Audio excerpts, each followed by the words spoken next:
Edition of The Coffee House, where in the next hour, they want to scrap Maryland's managed care health insurance system. But do the backers of the Citizens Health Initiative really have a better way?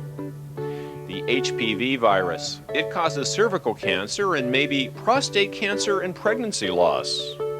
Also, Pat Aufderheide reviews 2 documentaries on PBS. One on the perils of being a pro-choice OBGYN, the other on the history of the Pacifica radio network. Award-winning short story writer Matthew Clam drops by, as do bluesman James Mabry, and poets DJ Renegade and Miriam Morsell Nathan.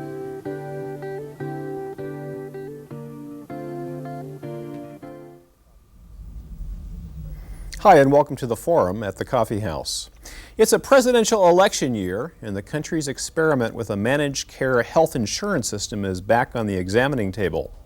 Managed care promised to make insurance affordable for all and to drive down skyrocketing medical costs by channeling the public and doctors into competing health plans.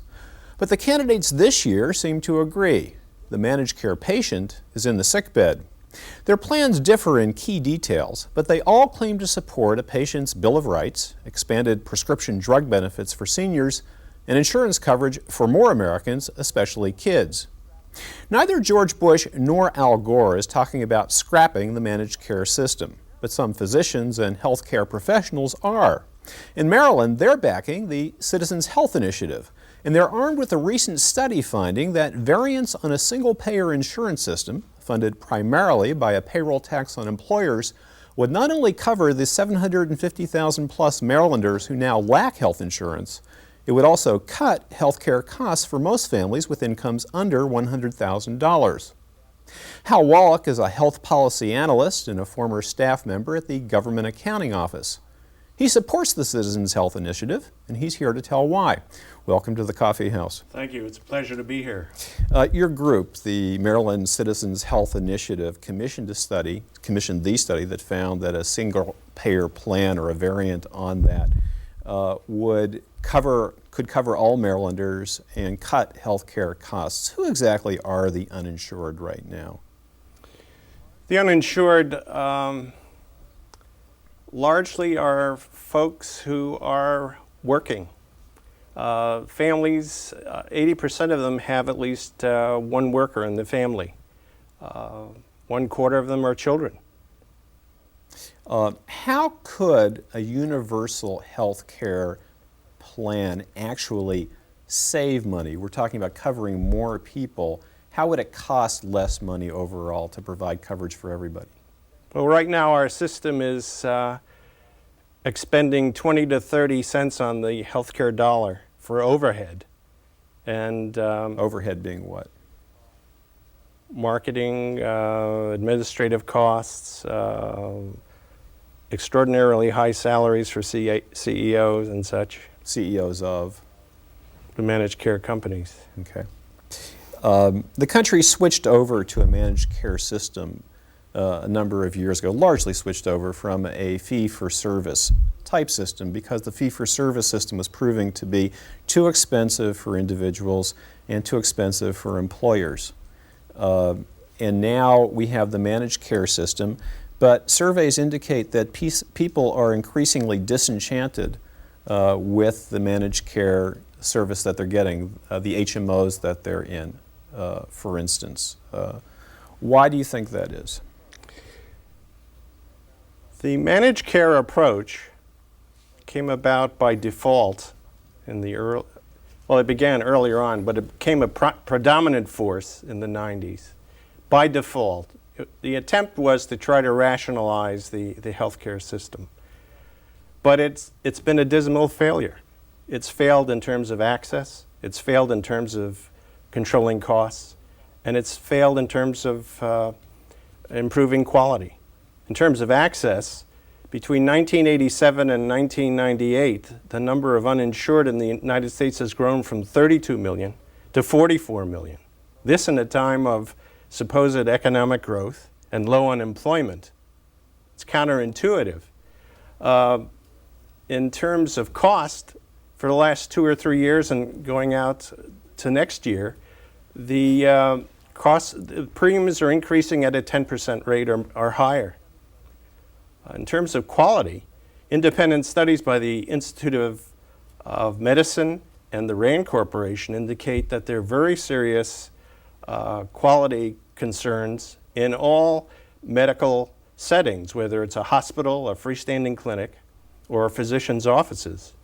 Right now, the state of Florida has called a 90-day moratorium on all surgeries in physicians' offices because of a very high order of number of deaths and other serious calamities. Well, this could be consistent with what seems to be also a growing perception in the public that the health care delivery has not improved under the managed care system.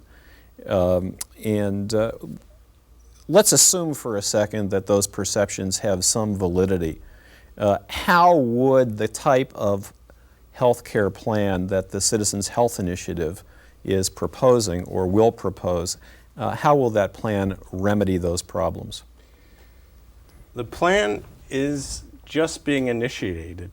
What the Lewin study that you referred to earlier was an attempt to look at two alternatives to providing universal coverage in the state of Maryland.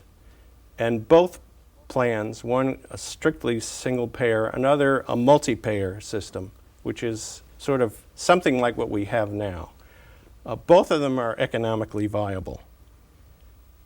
The single payer plan proved to be less expensive overall, didn't it? That's correct. Okay. That's one thing. It's going to be, the argument is that it's economically viable. Will it provide better health care? Well, what you would ensure is that more of the premium dollar, health premium dollar, would go to service instead of to overhead, which is very important. If you're spending 20 to 30 cents on the premium dollar for overhead, then you only have 60 or 70 cents to go for service. It just won't go as far unless you reduce that overhead. The Lewin plan did study different approaches. The single payer plan proved to be the one that was the less expensive of the two plans that they looked at. Not dissimilar, I suppose, in some ways to the kind of health care system that currently exists in Canada, single payer health care system. There are doctors in Canada who favor this system. We're going to hear from some of them, but they also have complaints about the system in Canada, and we want to hear what they have to say about that too. Let's take a look.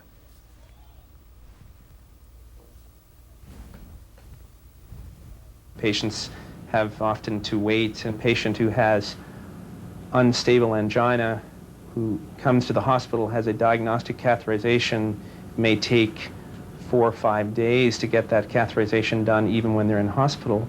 There's a certain rigidity of having a centralized system that is basically functioning with government as the sole funder of care and as the legislator of care simultaneously.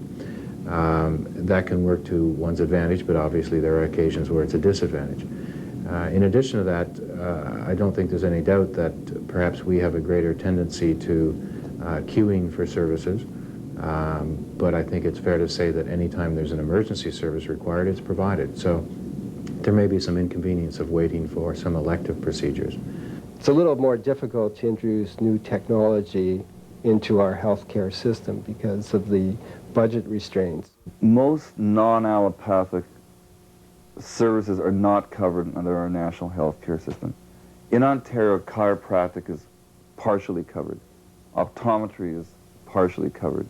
Physiotherapy services are covered. Herbal medicine, no. Naturopathy, no.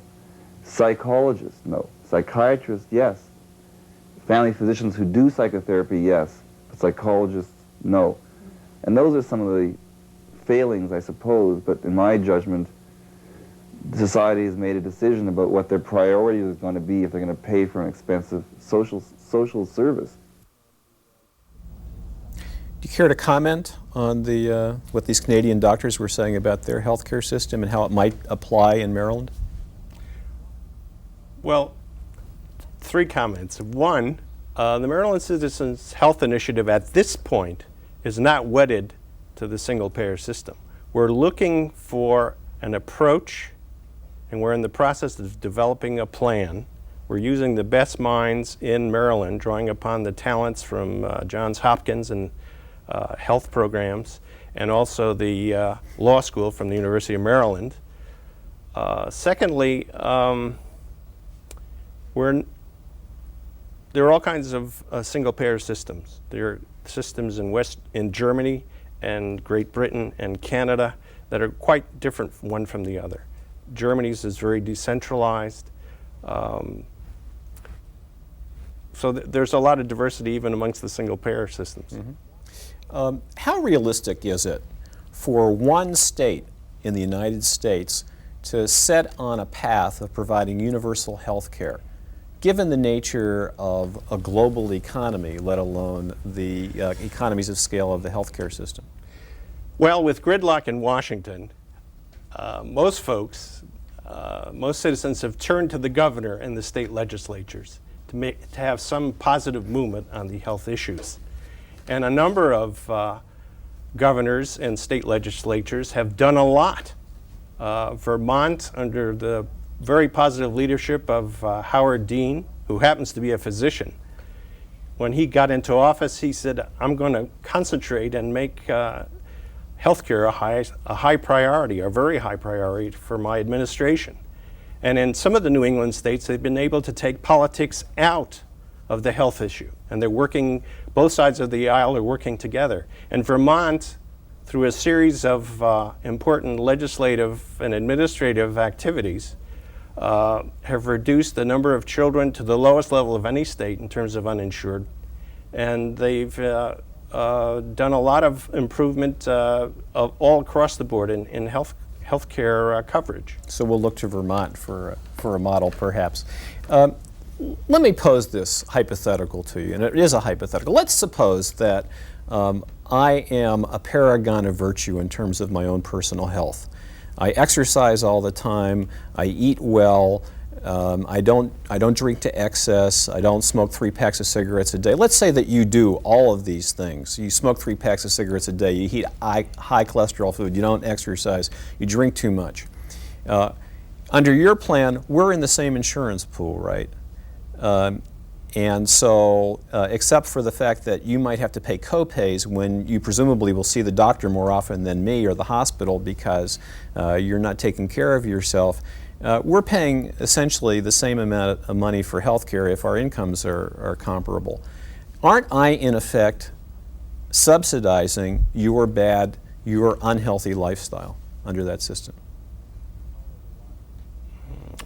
I don't think we should follow the logic of that too far, because people who use the healthcare system more than others, partly that's a function of age. You don't want to discriminate against people on the basis of age. But what you do want to have is the broadest possible insurance pool to spread the risk. And part of the problem today is that insurance companies are segmenting the market. They're going after the healthy and the young, because they can make money on a per capita scheme, whereas those who are harder to insure and harder to serve are being shoved into the government programs. So naturally the costs of those programs are going up because those folks require more attention.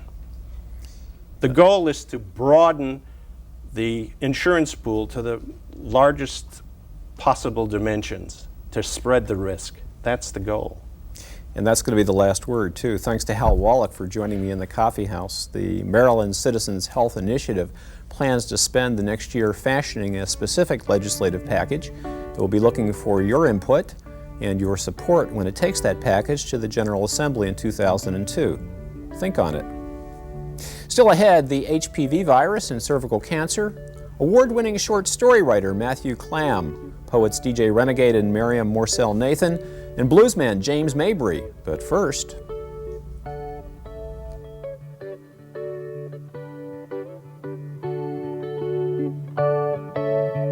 it isn't always easy to see in our mass media the hardy tradition of resistance to conformity that has been the real test of democracy over the years.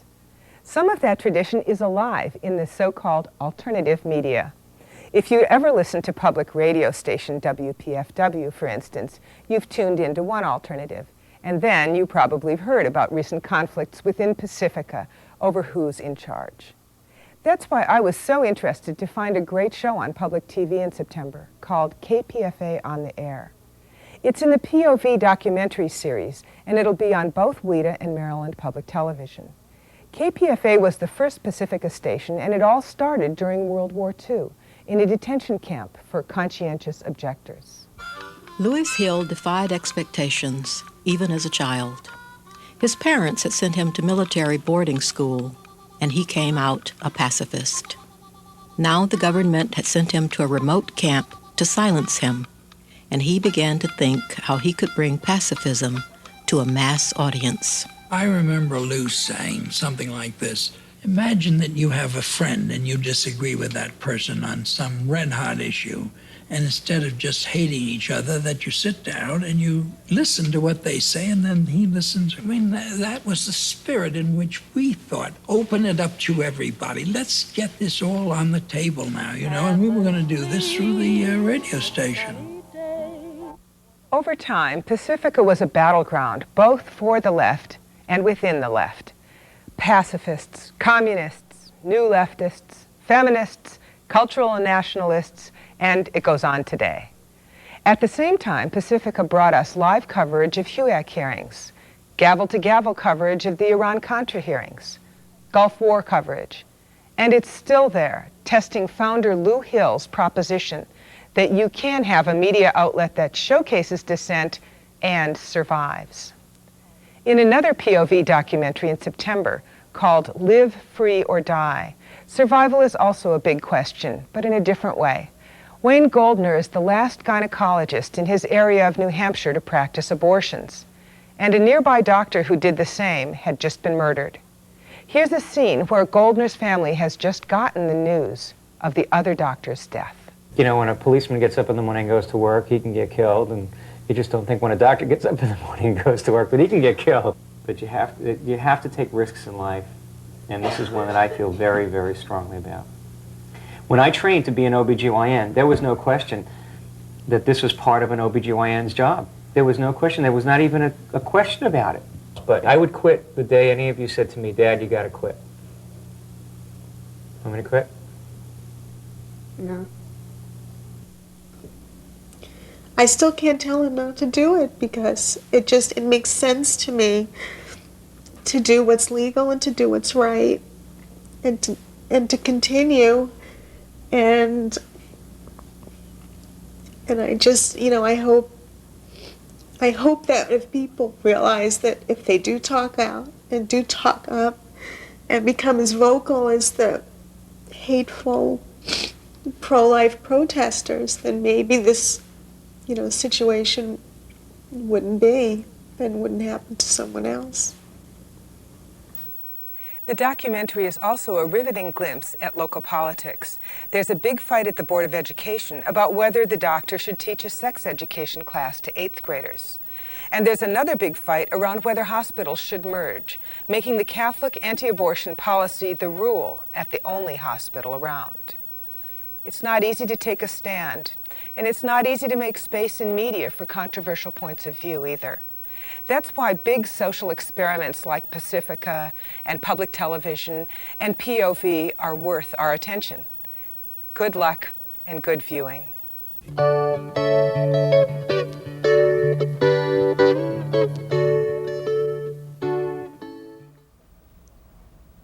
Hi, and welcome to In Sickness and in Health at the Coffee House. It sneaks into your body and may hide for 20 years before it sets out to kill you. An estimated 90% of US adults have had it at some time. Fortunately, most of us have managed to fight it off. Most, but not all. We're talking about HPV, the human papilloma virus. HPV glides from one victim to another through sexual contact. There's a debate about whether condoms can help stop its spread. HPV is infamous for its role in causing cervical cancer, and recently scientists have begun pinning down HPV's role in other medical problems, such as pregnancy loss, and even perhaps prostate cancer. Here to talk about the dangers of HPV are Mary Coe, HPV patient, and Penny Hitchcock, Chief of the Sexually Transmitted Diseases Branch at the National Institutes of Health. Both of you, welcome to the Coffee House. Thank you. Now, there are many different strains of HPV, are there not, Dr. Hitchcock, and not all are deadly? That's correct. They group in two primary groups. If you remember the warts that you had on your hands or toes as a child, that's one type. And then there are the type that like to live in the genital tract. And those are in two types. Ones that cause genital warts and the other that cause the cervical lesions and changes that lead to cervical cancer. So if you had the version on your fingers as a child, there's no connection with what you may pick up later as an adult. Not at all. Active. None at all. That's correct. Mary, how did you detect you had the virus? I didn't have warts, no genital warts, no symptoms. I simply went for a pap smear and had an abnormality. And how did you go about dealing with it once you'd had that? Well, my doctor said, let's do another pap and see if it's still abnormal, and it was. So she did something called a colposcopy and saw some lesions on my cervix and took some little punch biopsies and found more abnormalities. So we did something called a LEAP procedure, which is a laser treatment to remove them. And subsequently, I had normal paps for about 7 years and then had another abnormal and another LEAP, and we'll see what happens after that. But there were no symptoms. It was simply the pap. And you were young? Yes. Yeah. About and married 28, 29, right. First time. Yeah. Goodness. Is it important to get rid of the cells, as Mary did, or are there some instances when you may want to leave them alone and watch them? Well, as you said early on, many people are infected with this virus. That's the bad news. The good news is that our normal defense mechanisms rid us of the virus almost spontaneously. It's very rare for women to become persistently infected, and it's only women who are persistently infected that are at risk for cervical dysplasia and cervical cancer, both of which are detected by abnormal pap smears. Let's briefly mention the other symptoms, not symptoms, but other diseases or medical problems it could cause, even though this is still very cutting-edge research. In fact, HPV was only found in its link to cervical cancer fairly recently. Yes, it's been in the last 10 years that we have come to understand the linkage between HPV and cervical cancer. And it is, in fact, stronger even than the link between smoking and lung cancer. Yes. Although just as many people who smoke never develop lung cancer, most people who have HPV infection never develop cervical cancer.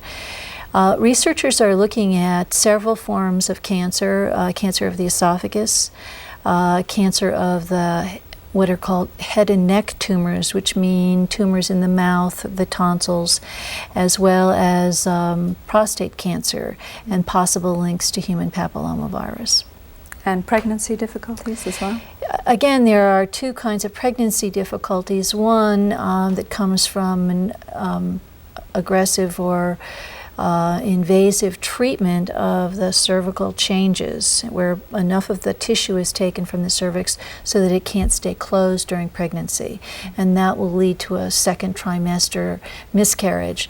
But there's concern more recently that first trimester miscarriage may be linked to HPV infection, although those findings are very new and not really understood yet. Mary, what have your doctors told you to do? I mean, it's very strange that you keep getting. Well, I'm supposed to go, obviously, for follow-up PAPs fairly frequently, a couple times a year, not just a year. And if this keeps recurring, I may have a hysterectomy, but the good news is if I do that, my chances of dying from cervical cancer are very rare.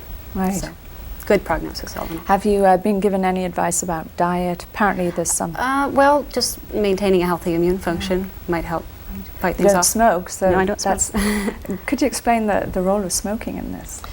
Well, it's still controversial, but with this particular kind of cancer, most studies show that your risk of progression increases if you continue to smoke. I think that, there are many reasons to not smoke, but certainly if you have a malignancy of any kind, it's the first thing to do to take care of yourself is to quit if you possibly can. The pap smear procedure itself, perhaps you can describe it. A lot of people, are scared of it. Or it's not painful. It's mildly uncomfortable. And in fact, the colposcopy, the LEAP procedure, all of it's quite manageable. I won't say it's not pleasant, but it's not uncomfortable. I wouldn't be afraid of it. No general anesthetic. You haven't been through that? No, local for the LEAP. Yeah. We have a table showing how often you should get pap smears. Yet almost 40% of US women don't get regular tests, and this is potentially, life-threatening to them when the cancer is so easily dealt with if it's seen. What are the reasons? Why aren't women doing this? Well, for the women who actually die of cervical cancer in this country, their risk factor is not having had a PAP within 3 years of the diagnosis of cancer. And most of these women are poor. They don't have access to health care. Even if they had a PAP, they wouldn't necessarily have the financial ability to seek treatment. So the women who die in this country are poverty-stricken women who are outside of our so-called safety net. United States is interesting in that we don't deal very well with most sexually transmitted diseases. In fact, we have the highest rates of STDs of any developed country in the world, with the exception of the results of HPV infection, and that's cervical cancer. And we have one of the best records in terms of prevention and control of cervical cancer, even though the virus is just as widespread in our country as any other country. The pap smear screening program is very effective. And although it's true women don't go annually, all women don't, many do go annually, and most women go regularly. And that is enough to make the system work. It's really one of our few success stories in terms of prevention and control of the adverse outcomes of sexually transmitted infections. Right. We've seen a list of factors that can increase your chances of getting the cancer, but Mary, you don't seem to fit into any of those categories. It can just hit anyone, can't it? You? Nobody can assume that they're safe. What about the controversial role of condoms? People think, well, I won't get HIV if I use condoms. Can you get HPV? We don't know the answer to that. The studies have not been done to really draw any conclusions, and part of that comes from the fact that this is a very infectious virus, and many of the studies were done before we understood how early you tend to get infected and the problem with persistent infection.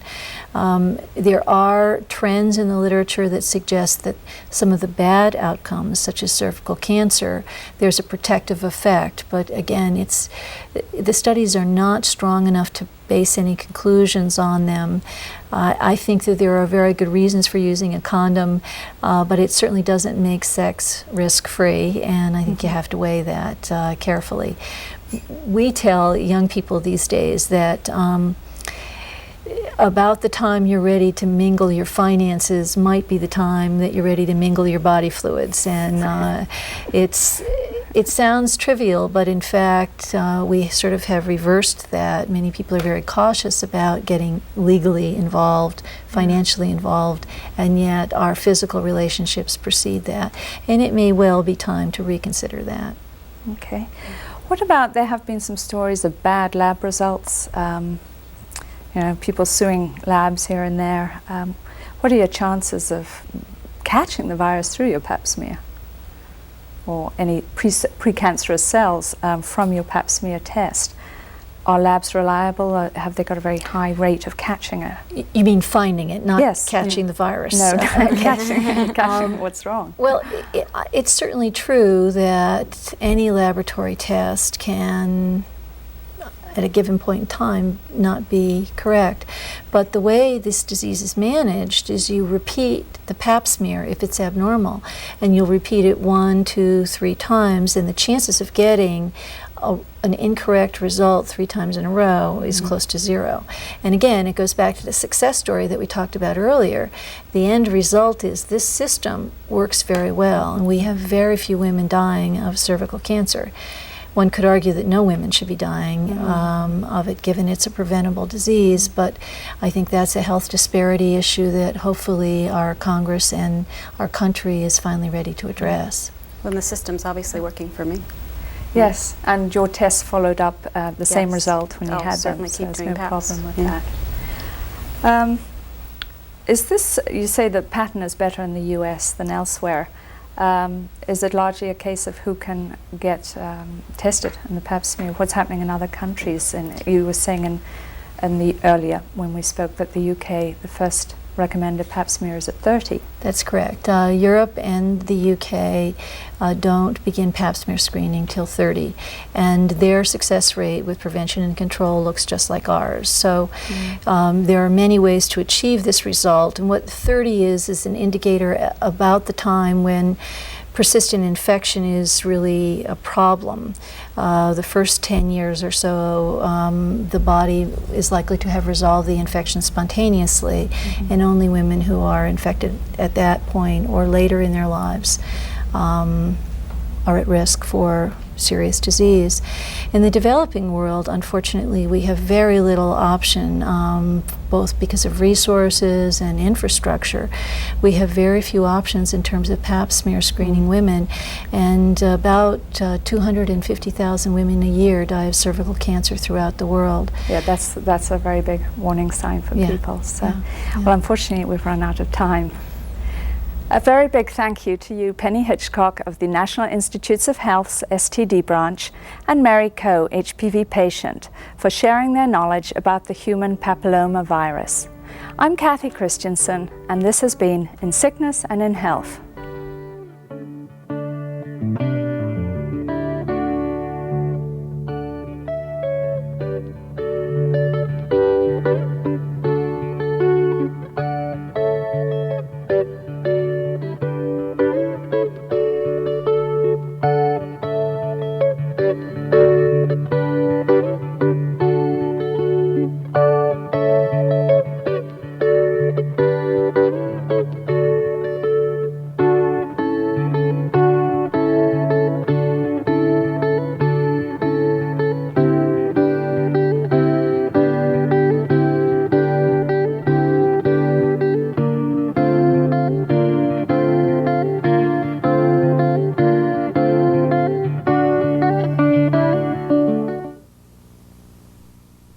It's the fourth quarter with the Steelers up 3.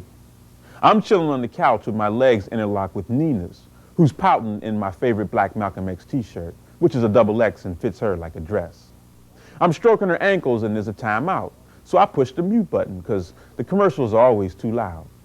And she asks what I'm thinking about. I say, I think the Steelers should try shorter passes on this possession. And something in her facial expression says maybe that wasn't the right answer. But the game is back on, so I hit the sound, and the Steelers pass for 7 yards. And she asks if I've thought any more about what we discussed last night. I say yeah as the Steelers get a first down. Then the phone rings, so I mute the sound. And it's Tony, who lives further up First Street, telling me he left his jacket in our closet. So I say okay and turn the game back up. And just as Yancey Thigpen runs for 17 yards, she jumps in front of the TV and says, "You care more about this game than about me." I point out, we've been talking all morning, but she says, well, you only mute the commercials. I say, that's not true. I hit mute when we were talking about important stuff and when the phone rang. Only she says, oh, so people calling are more important than me?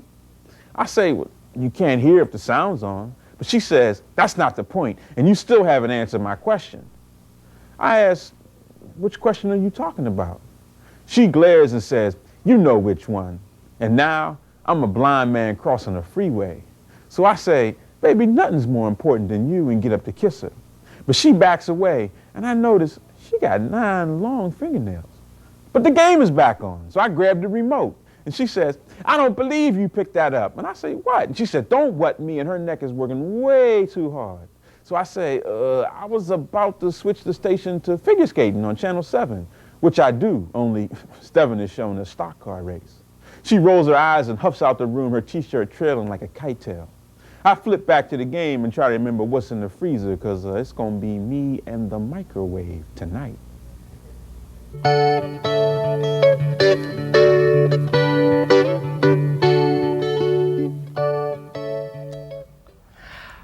Welcome to Writer's Block at the Coffee House.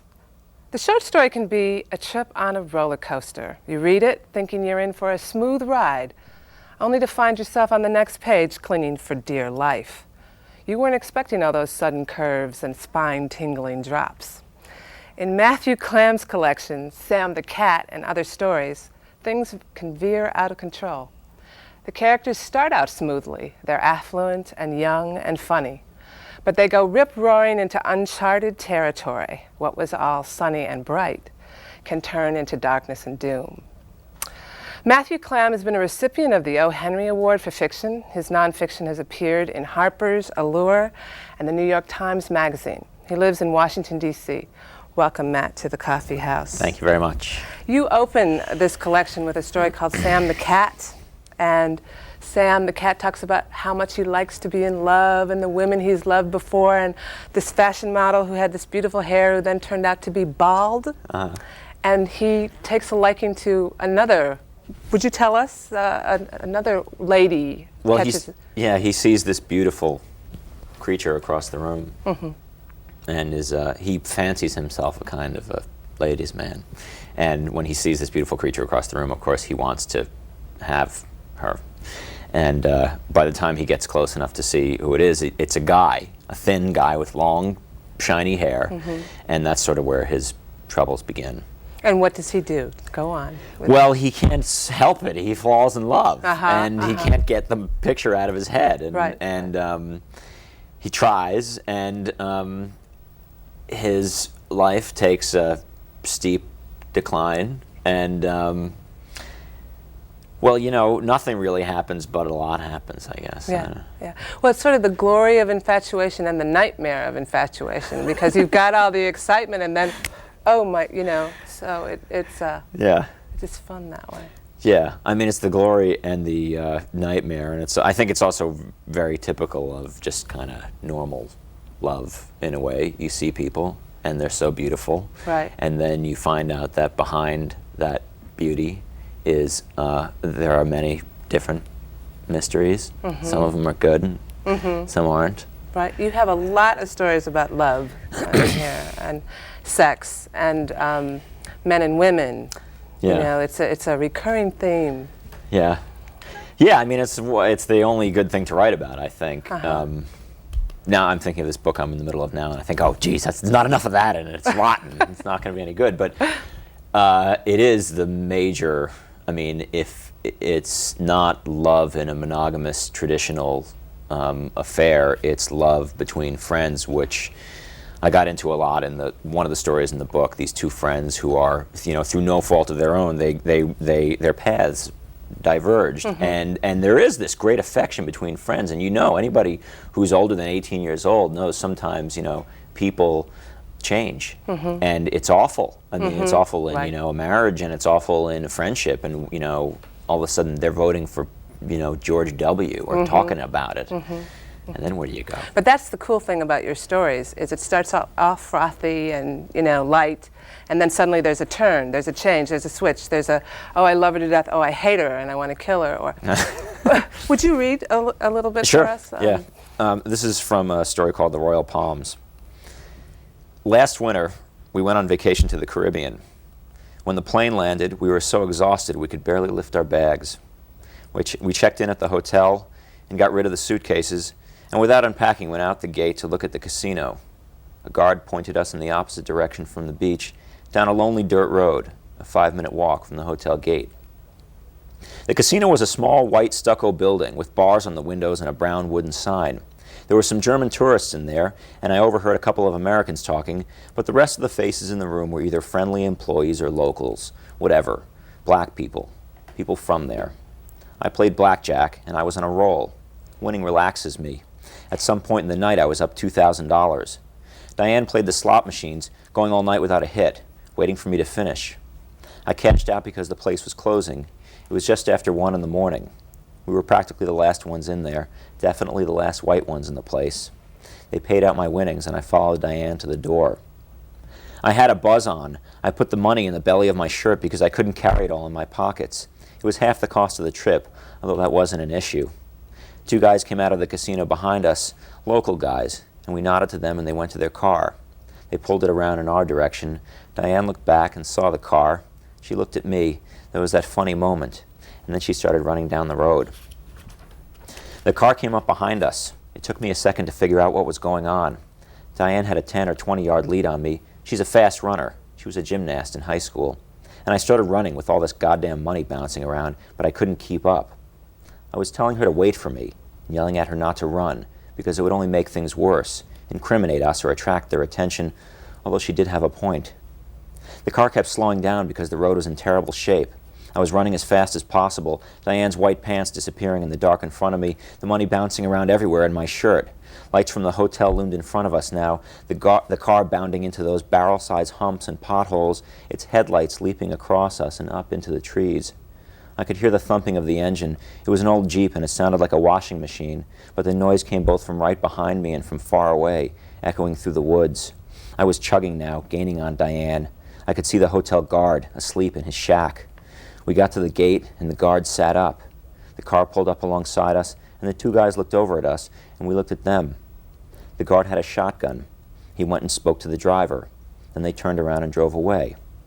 I had been happy back there at the blackjack table, beating the slit-eyed dealer, but with the sudden heat and the run down the road, the airplane food and the funny smell of this fertile jungle, I wanted to puke.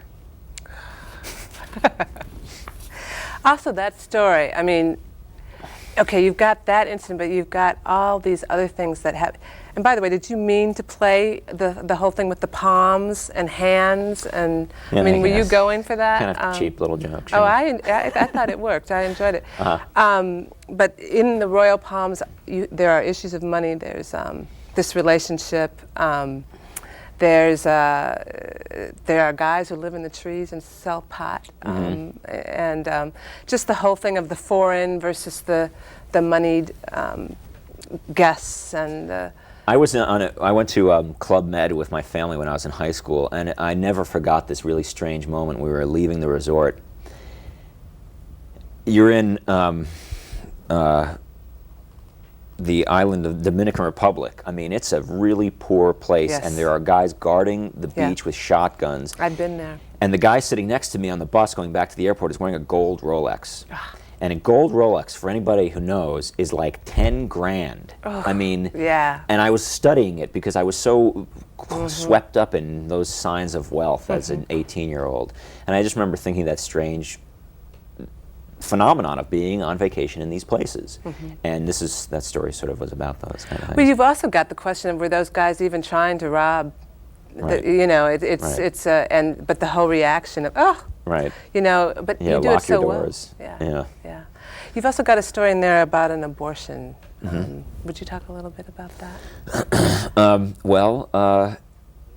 There ought to be a name for it. There should be a name for it, yeah. And it's and there should be a name for it. Refers to, at some point, it refers to the smell of fresh cut grass. But actually, it also refers to the fact that when a couple goes through something like an abortion, there's a reaction in the man as well, which wasn't, I don't think, talked about. And so I wrote a story from his perspective, and he was trying to play the whole thing off as kind of a joke.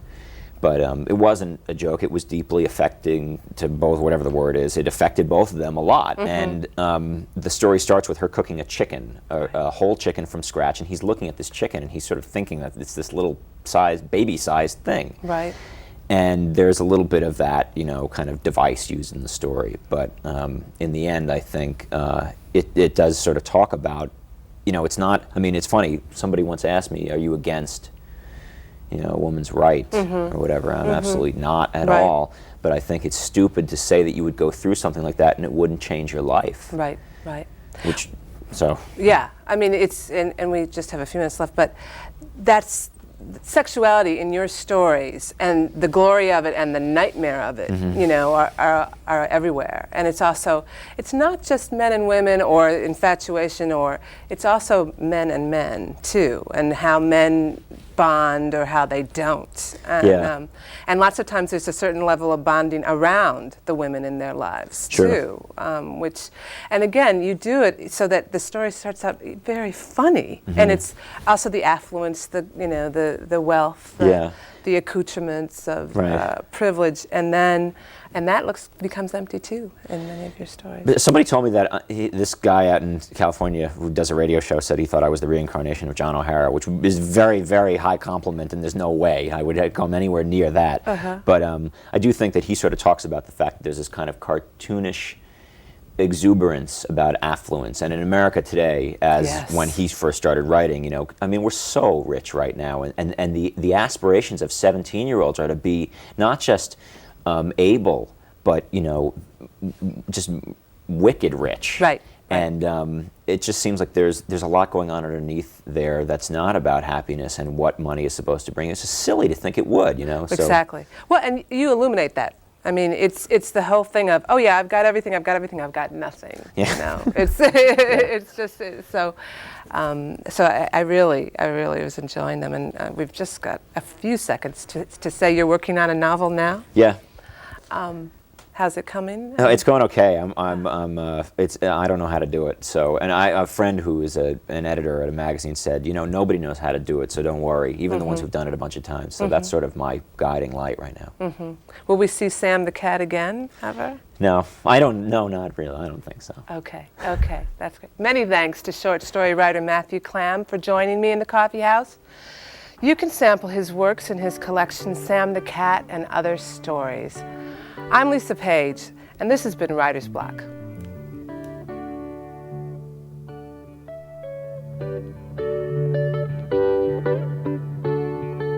And the Messiah will come in a white Subaru with antimacassars on the headrests. He or she will save us from ourselves. And while we wait, plump Russian immigrants will bask in the 15-degree sun on Coney Island and long for summer resorts on the Black Sea. Cool interstellar hydrogen gas and dust will continue to birth new stars. Litters of pups will also be birthed, and the stock market will rise and fall like the Roman Empire and the Third Reich. We wait for the Messiah at bus stops, and while we stir the pasta, and we are fooled into thinking we must only pray and believe, but the Messiah will not be coming anytime soon, not until we sit in the 15-degree sun with the Russians, stop the Fourth Reich, make an age of reason, and clean the streets. So hurry. Time is running out. The Messiah is sitting in that old white Subaru, head back on those antimacassars and thinking, okay, guys, let's try to work things out. Get a move on it, okay?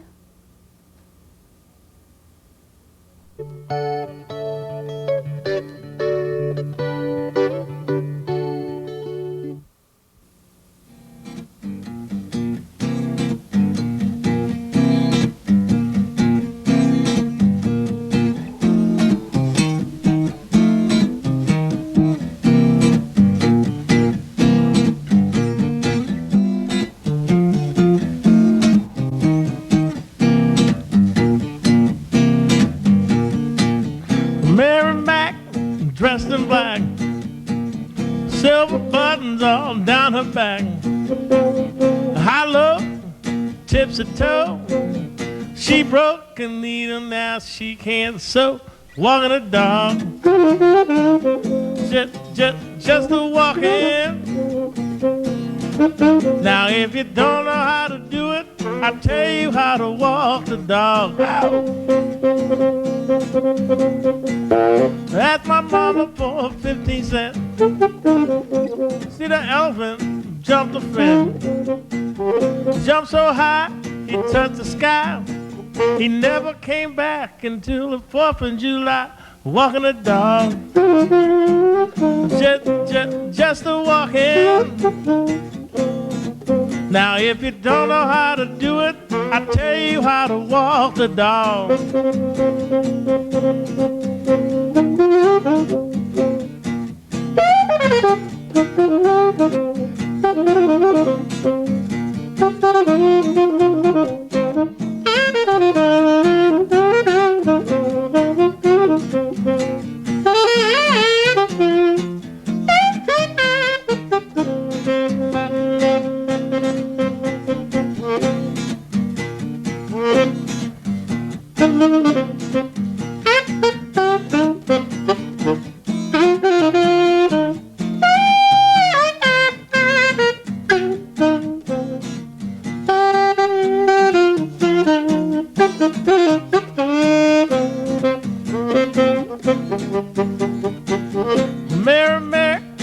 cycle turn?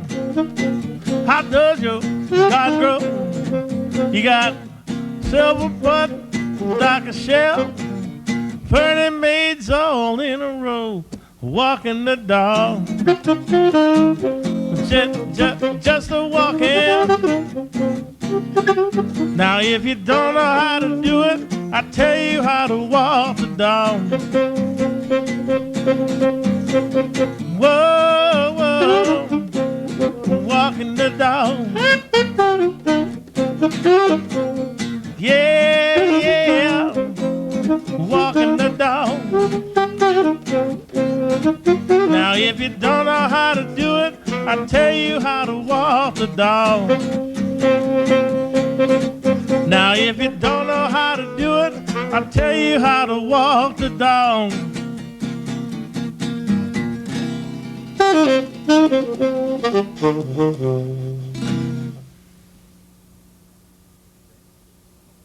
Welcome, James, to Tacoma Coffee House. Thank you for having Pleasure to have you here.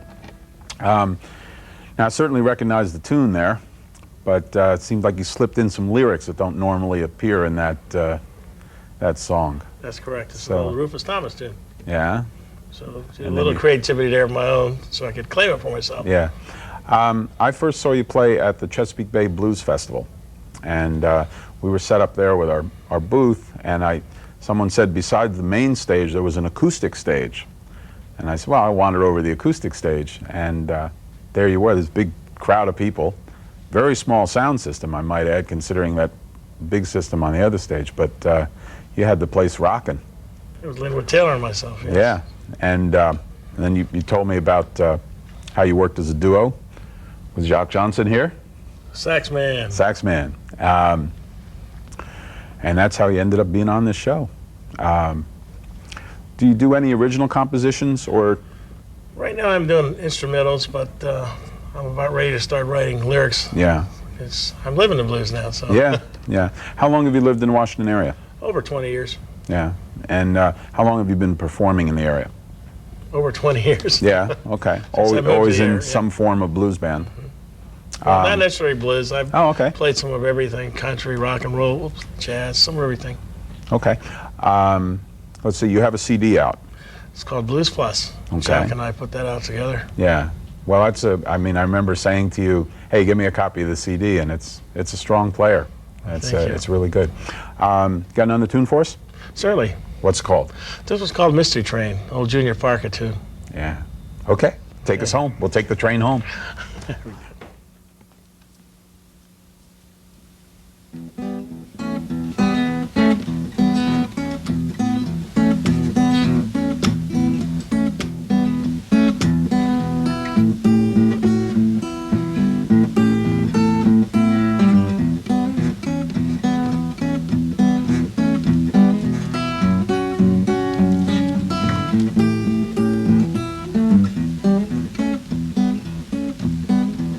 Train I ride,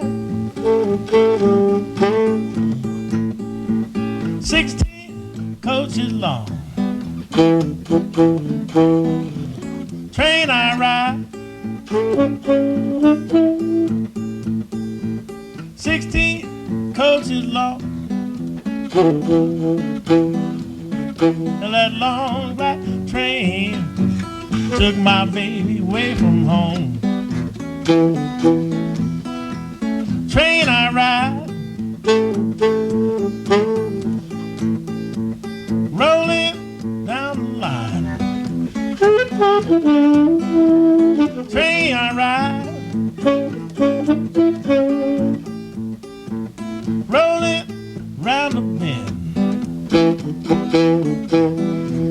Well, that train took my baby, it's gonna do it again. Train, train, coming down the line. Train, train, coming down the line. Well, it's bringing my baby, 'cause she's mine, all mine.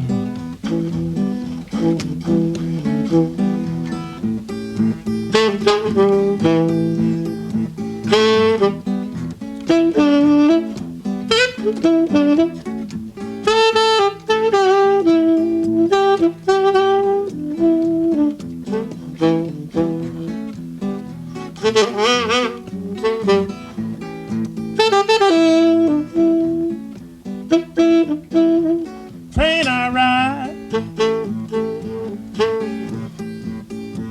16 coaches long. Train I ride, 16 coaches long. Well, that long black train took my baby away from home, away from home, away from home, away from home, away from home.